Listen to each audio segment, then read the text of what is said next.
Hey everyone, Zyborgian back here again with a new video for you guys.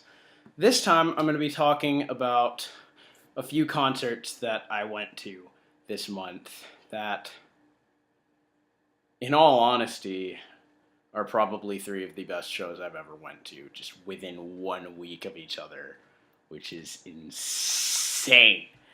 And those shows would be um, Gojira playing with Devin Townsend, Testament playing with Overkill and Flotsam and Jetsam, but I unfortunately missed Flotsam and Jetsam, and Meshuggah with Animals as Leaders and Intronaut. And I was only there for Meshuggah because, again, unfortunately, I had a chorus concert that's required for like my music major that I had to go to. Excuse me, I'm a bit sick, so I might cough in this video.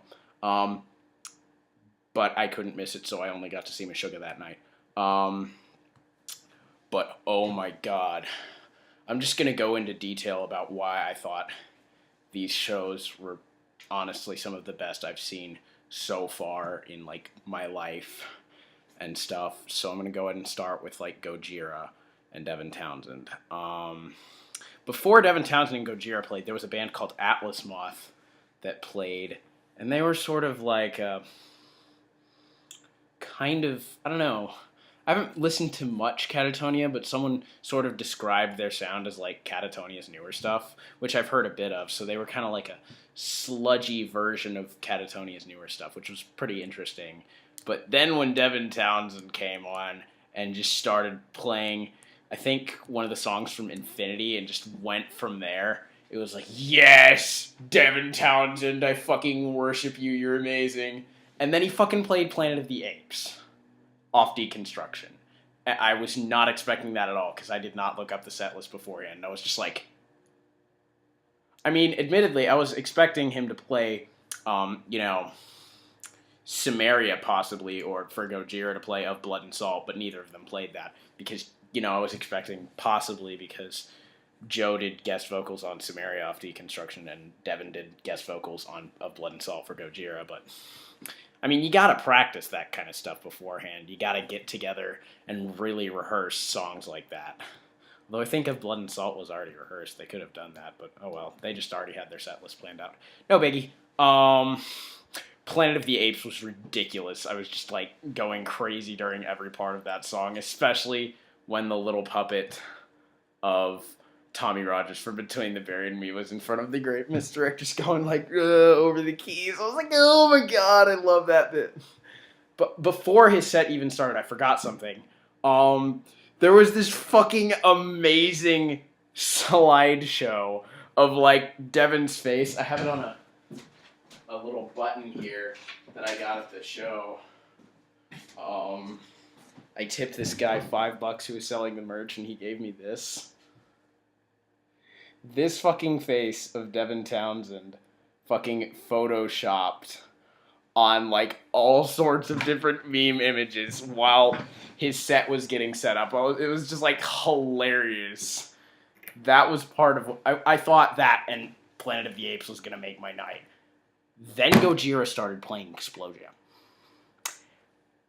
When I've said a billion times before that song explodes, you don't know the meaning of that song exploding until you go see this band live.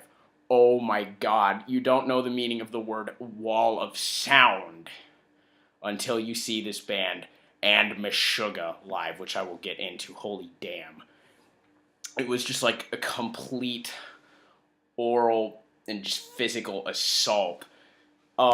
This might gross some of you out, but honestly, I think it might have been the fact that I've been getting a little sick lately, or just the fact that, like, I had a big dinner beforehand, but after about a few songs in through Gojira, I, like, puked 4 times in a row. And at the time, I honestly think, and I still partially think this, it's because I've never felt a sound that huge just fucking coming at me before. And I've been to a lot of metal shows, so I'm used to the feeling of getting, like, headaches from the really loud volume and just going crazy to the music and shit, but I went so fucking insane that I fucking puked. But I felt amazing afterwards, and I was still going. It's like, I don't know. It's just one of those weird things. Sorry if I grossed any of you out, but you decided to click this video, so whatever. But Gojira's set was amazing. They had a really good balance of songs from The Way of All Flesh and basically their 3 newest albums, and they also played Wisdom Comes. Just heavy as fuck. Now, I guess I'll wait till I talk about Meshuggah, and I'm going to compare, or try and compare as much as I can about both their live sets. But anyway, on to the next concert, which was fucking Testament. Oh my god. I'd seen them before when they were playing with Anthrax and Death Angel, but this show was like, even though the sound wasn't as good and clear, because it's at this little venue called the Masquerade, as opposed to the venue I saw them at, the Tabernacle, which sounds way better. It was still way better a show experience, because like before this, I'd say the most intense show crowd-wise I'd ever been to was seeing Periphery at Summer Slaughter. Everyone was just going fucking crazy because there were so many gent kids there. No, I kid. But anyway, but it was just so intense. When they played Icarus Lives, everyone was fucking jumping up and down on the whole fucking floor, and it was just like, what the fuck? But at this show, people were doing that like the entire first part of their set list and ongoing. It was just the whole entire place was riled up after they started playing Rise Up, which does work perfectly live, by the way. And yeah, their set list, I just knew it was going to be so much better because they were going to be playing songs off Dark Roots of Earth, but then they fucking surprised me. I didn't look up their set list beforehand. They played like 4 or 5 songs from The Gathering, and I was like, what? Is that Eyes of Wrath? And then, like, I was standing, like, there's a place where you can kind of see them from behind the stage and shit, and I was gonna go back there because I wanted to meet the members of the band, possibly, if they walked back there and stuff, and stayed to, like, meet the fans and shit, but, they started playing a song that made me, like, just completely, like, run into the mosh pit as fast as I fucking human possibly could. When I heard these notes. When I heard these fucking notes.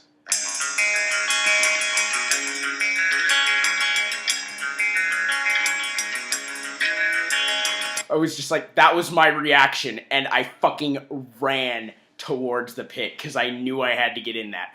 If you don't know what song that is, that's Riding the Snake off their Gathering album, which was my absolute favorite Testament song for, like, a very long time, and it still might be. It might be tied with the final song on that album, Fall of Cycledom, for me. But it's just, structurally and riffing-wise, that song is so genius, even for Testament. It's, like, so perfect. And I never thought they'd play it live. I don't think they've ever played it live before. I never thought I'd get to see them play it live. And they did. That was an amazing, amazing, incredible experience. And they played, of course, a good balance of a song or two off New Order. I think they played New Order and Trial by Fire and Practice What You Preach. Oh, and I haven't even talked about the other bands there at all. Overkill was really good. I wasn't expecting much from them because I'm not like Mark. I'm not like Coverkill. I'm not a huge Overkill fan. That's kind of what Testament is for me personally. But hence the enjoyment of Testament. But when Overkill played songs like Ironbound and Electric Rattlesnake and whatever that song off their debut that he said in one of his videos that you need to familiarize yourself with, when they played those songs live, it was just like, holy shit. And I went fucking nuts.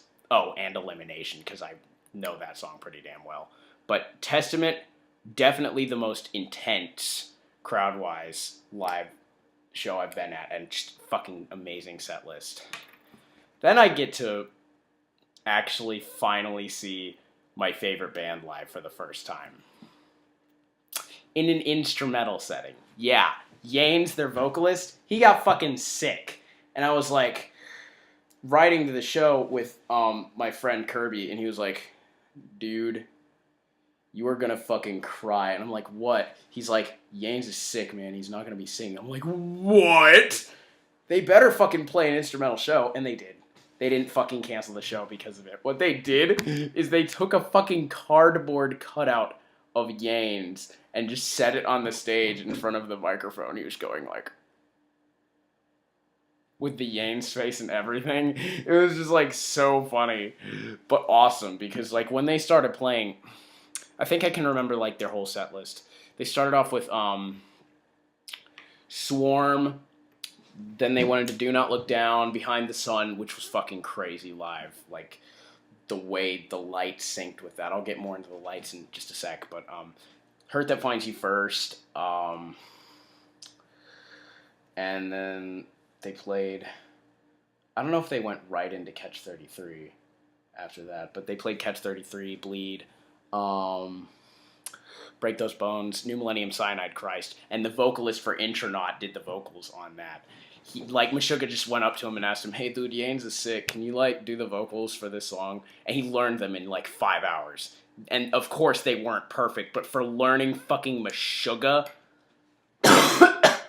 lyrics with all the fucking polyrhythms that Yanes does in 5 hours, that is quite an impressive feat.